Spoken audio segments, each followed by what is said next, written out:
Randy, you always say invest in the best pair of boots you can, but I hunt a lot of different conditions. I need the do-it-all, all-in-one elk hunting boot. Is there such a thing? Well, I don't know if there is one for every condition, because sometimes we're hunting elk in late August, and sometimes we're hunting them in January. Sometimes we're hunting them way up north here in the mountains of Montana.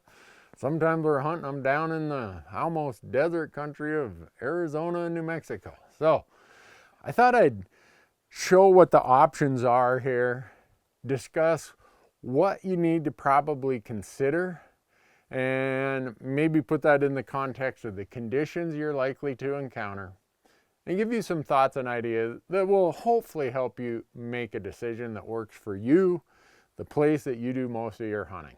So really what you're going to have to ask yourself is, do I want leather, like these mountain guides?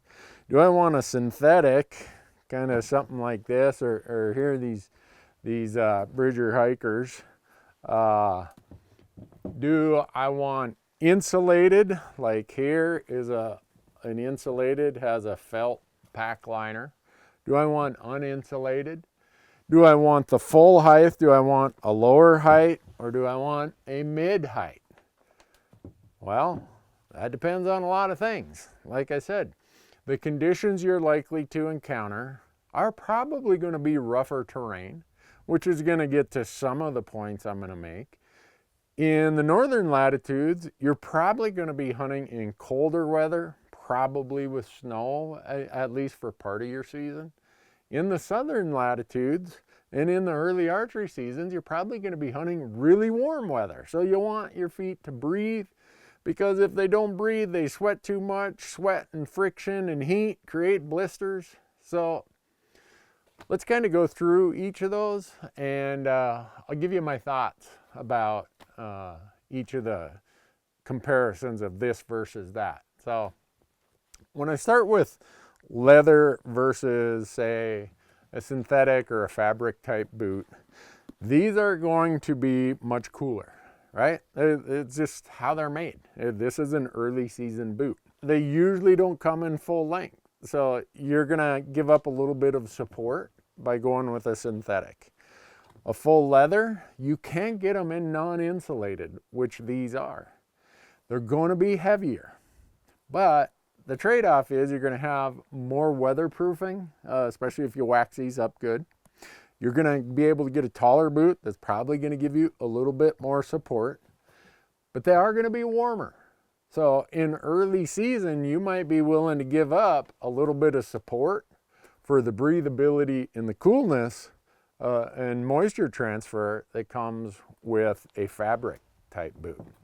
Another one of the trade-offs that you're going to get into when you're talking about a leather boot versus a synthetic or fabric boot is the support and the stiffness, which in really difficult terrain, support and stiffness becomes a big issue, especially with heavy loads. You look at this pair right here, you know, they don't even come up to my ankles. They're super lightweight. They're wonderful to have when it's, you know, really dry conditions and I'm just trucking down a trail. That's great to have. Then I go to something like this, which is more of a mid height. Again, there's more support than this, but if I go to a full height, there's way more support in that. What I'm trading off is some weight. You know, if you look at construction, this a pack boot like this, it really doesn't have the support and everything else that you want in a full height boot. So you got to be thinking about these things. Do I carry a lot of loads? Am I going off trail, or are the trails I'm on rocky and everything else? Because there are some, like all the Kenetrek boots are built with a really firm sole.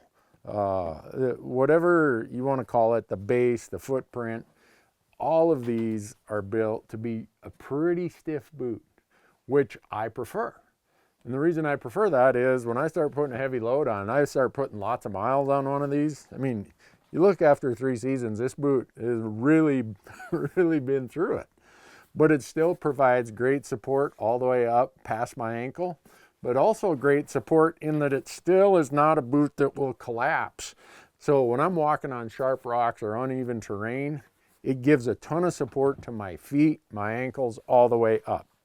Now, when you go to, some of the fabric or synthetic type shoes or boots almost look like tennis shoes.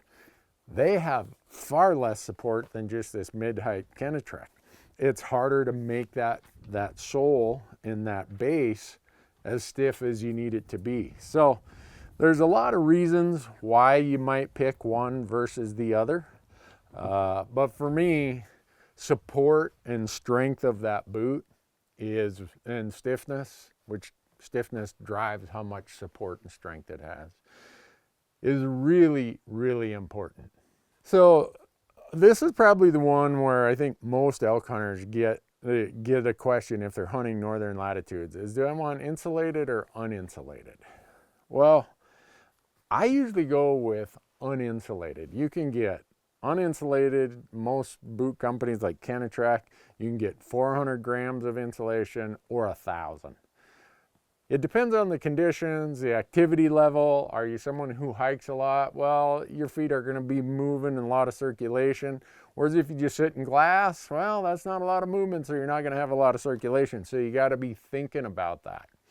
I would say in most instances, a non-insulated boot, like even one of these made out of a synthetic or a fabric, you can probably get by with those in dry conditions down to 40 degrees. For me, I wear a non-insulated boot all the way down to 0 degrees, and I'm able to manage that with sock selection. Right here, I have a mid-weight merino synthetic blend right here. When it gets colder, I can put on a little bit bigger sock, and I might have to loosen my boot just slightly, not cinch it super tight, because that extra insulation value of that sock, if I scrunch it all down, I'm just going to lower my circulation in my foot. So you can address the insulated versus non-insulated issue with sock selection. Now, a couple other things when you're talking boots. First of all is fit. You have to have the proper fit. If you don't have a good fitting boot, I don't care if it's the best boot in the world, if it's just an average boot, it is not going to be any fun. So some people say, well, how do I get a boot to fit? Well, you want something where your heel fits in there good. You want it to be firm but not super tight across the toe box. Obviously, you want the length and width to be proper. But here's a couple things to think about. When you go to try on that boot, wear the socks you're going to wear in most of your hunting. I also try to bring a pack. Why? Because if you put 30 pounds on your back, it flattens your foot out, makes it a little longer and a little wider. And I want to know what these boots fit like when I'm wearing a pack and my normal hunting socks. Don't go in there with your street socks, your work socks or whatever, because you're probably not going to get the fit that you need. And there is no substitute for a good fit, just like there's nothing worse than a bad fit.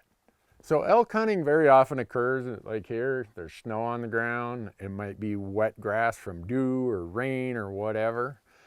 Waterproofing becomes pretty important if you hunt in those kind of places. Now, I've hunted a lot down in Arizona, Nevada, New Mexico. I got by without the super waterproof of a lightweight, very breathable, doesn't weigh a lot. I can get by with that down there.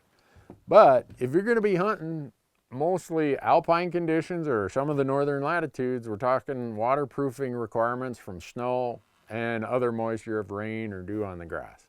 And that is where leather shines, because you can put a wax on this.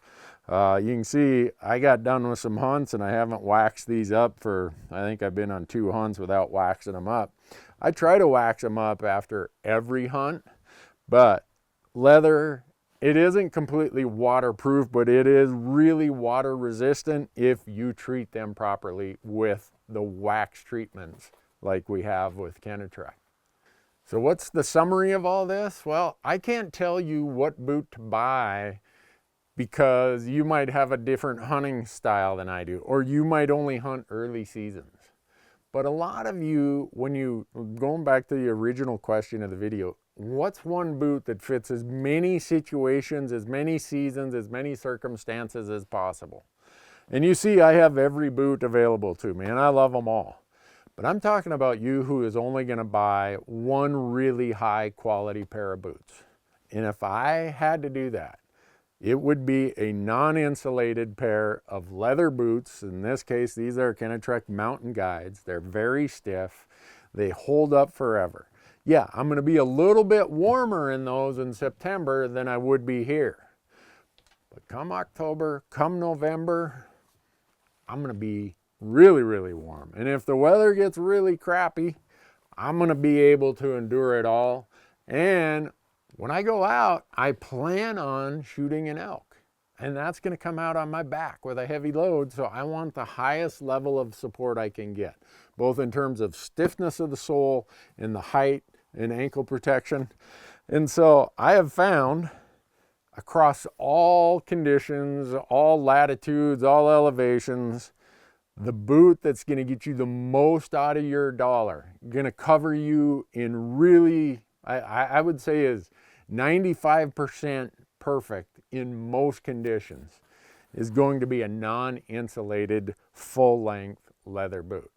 And I know everyone is going to say, you don't know what you're talking about. I'm just answering this based on my personal experience of 30-some years and the fact that you who have asked the question want the, as we said at the beginning, the do-it-all elk hunting boot. This is the closest thing I can find to the do-it-all elk hunting boot. And in the link down below, we're going to give you links to everything that we use. Okay, the boots, the gaiters, the wax treatments, everything. But just know this elk hunt that you're thinking of might be one of your dream hunts, might be the hunt of your lifetime.